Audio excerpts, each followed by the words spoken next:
காரைக்கால். ஆமாங்க, நாங்கள் திருநள்ளாறு போகிறதுக்காக போய்கிட்டு இருக்கோம். பெரிய கப்பலில் மருமக, பேத்திங்க, இன்னொரு அக்கா பொண்ணு, நாங்கள் எல்லோரும் சேர்ந்து தான் இப்போ திருநள்ளாறு போகிறோம். இவங்கெல்லாம் சேலத்துலேருந்து வந்திருக்காங்க ஊருக்கு. ஊருக்கு வந்ததுமே பெரியக்கா ஃபோன் பண்ணி சொல்லிட்டாங்க, இந்த தடவை பிள்ளைங்களை சனி பகவான் கோயிலுக்கு கூட்டு போமா அப்படின்னு. அதனால தாங்க இப்போ நானும் இன்னொரு அக்கா பொண்ணும் இவங்கள சனி பகவான் கோயிலுக்கு கூப்பிட்டு வந்திருக்கோம். கூப்பிட்டு வந்துட்டு அர்ச்சனை பண்ணுறதுக்காக அர்ச்சனை வாங்கிட்டுருக்கோம். நம்ம கஷ்டங்கள்லாம் தீர்ற ஒரு கோயில் தாங்க திருநள்ளாறு கோயில். வருஷத்துக்கு ஒரு முறையாச்சும் நம்ம இந்த கோயிலுக்கு போகிறது ரொம்பவும் நல்லது. அதுதான் இந்த தடவை அக்கா பிள்ளைங்க இங்கே நாகப்பட்டினம் வந்ததுமே அக்கா ஃபோன் பண்ணி சொல்லிட்டாங்க, கண்டிப்பாக கூப்பிட்டுட்டு போய் அர்ச்சனைலாம் பண்ணிட்டு தாம்மா அனுப்பி விடணும் அப்படின்னு. நாங்களும் கூப்பிட்டு வந்துட்டோம். அர்ச்சனை பொருளும் வாங்கிட்டு இருக்கிறோம். இனி போய் தான் அர்ச்சனை பண்ணணும். இங்கே 100 ரூபாய்க்கு தான் அந்த அர்ச்சனை கொடுக்குறாங்க. அந்த அர்ச்சனையில் சனி பகவானுக்குள்ள துண்டு வரைக்கும் அவங்களே வச்சு கொடுத்துட்றாங்க ஒரு மஞ்சள் பையில் போட்டு.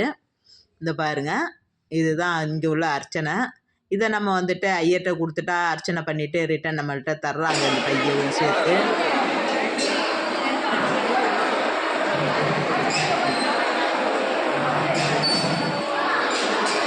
சனி பகவான் கோயிலுக்கு வந்தவங்களுக்கு தெரியும், வராதவங்களுக்கு தான் நான் சொல்கிறேன். சனி பகவான் ஏற்கனவே இந்த இப்போ காட்டணும் பாருங்கள், அந்த இடத்துல தான் எல்லாருமே சாமி கும்பிட்டுட்டு போயிட்டு இருந்திருக்காங்க.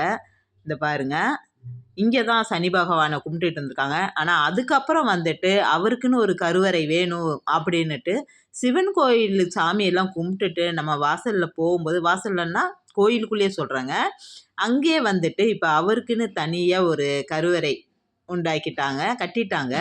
இப்போ அந்த கருவறை கோயிலில் போய் தான் அர்ச்சனை எல்லோரும் பண்ணுறாங்க.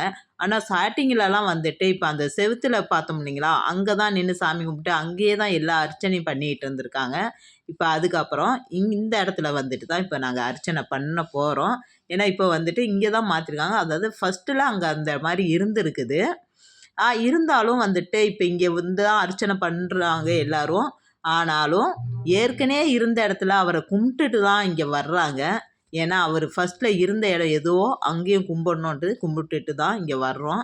இப்போ சனி பகவானையும் கும்பிட்டாச்சு, நாங்களும் அர்ச்சனையும் பண்ணியாச்சு. அர்ச்சனை பண்ணிவிட்டு நாங்களும் எல்லோரும் வெளியில் வந்துட்டோம். வெளியிலனா கோயிலுக்குள்ளேயே தாங்க. இன்னும் இங்கே திஷ்டி சுற்றுற இடமும் இருக்குது. இங்கே திஷ்டி நம்ம சுற்றுறது ரொம்பவே நல்லது. அந்த எள்ளில் கட்டி ஒரு எண்ணெயில் முக்கி தருவாங்க. அதுதான் இப்போ நாங்கள் இங்கே வாங்கிட்டு இருக்கோம். இந்த பாருங்கள், அதுதான் இது.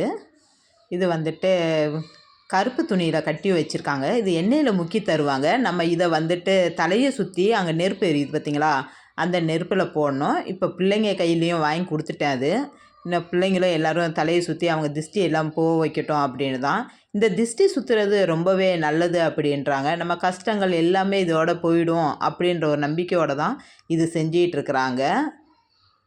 அதனால் நாங்களும் எல்லாருமே திஷ்டி சுற்றிக்கிட்டோம். ஏன்னா கஷ்டங்கள் தீருதுன்னா தீரட்டுமே அப்படின்னு தான். இதுக்கு விளக்கு அப்படின்னு தான் சொல்கிறாங்க. இந்த பெரிய விளக்கில் நம்ம திஷ்டி சுற்றி அந்த விளக்கில் போடணும், அவ்வளோதான். இப்போ நானும் சுற்ற போகிறேன். நீங்களும் வருஷத்துக்கு ஒரு முறையாவது இந்த கோயிலுக்கு போங்க. கஷ்டங்கள் தீர்க்கிற கோயிலுன்னு போது கண்டிப்பாக போகிறது ரொம்ப ரொம்ப நல்லது. அதுக்கு தான் சொல்கிறேன்.